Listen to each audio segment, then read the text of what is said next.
હિમાચલ પ્રદેશના શિમલામાં આવેલું જાખુ પર્વત દરિયાની સપાટીથી 8000 ફીટ ઊંચો છે.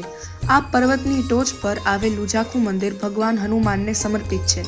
અહીં દર્શનાર્થે આવતા યાત્રિકો માટે આ મંદિરની સાથોસાથ મંદિરની આસપાસની વનરાજી અને શિમલાનું મનોરમય દ્રશ્ય આકર્ષણ ભર્યું છે. જાખુ મંદિરનો સંબંધ રામાયણ કાળ સાથે હોવાનું માનવામાં આવે છે. એવું માનવામાં આવે છે કે રાવણના યુદ્ધ દરમિયાન મેઘનાદના બાણથી લક્ષ્મણ મૂર્છિત થઈ ગયા ત્યારે સુષેણ વૈદ્યે તેમને માટે સંજીવની બુટી લાવવાનું કહ્યું. ભગવાન હનુમાન લક્ષ્મણના ઉપચાર માટે સંજીવની બુટી લાવવા ગયા ત્યારે રસ્તામાં આ જાખુ પર્વત પર તેઓએ થોડો વિશ્રામ કર્યો હતો. ભગવાન હનુમાન જ્યાં રોકાયા હતા તે સ્થળે મંદિર બનાવવામાં આવ્યું છે અને ભક્તો ભારે શ્રદ્ધા સાથે આ સ્થળના દર્શનાર્થે આવે છે.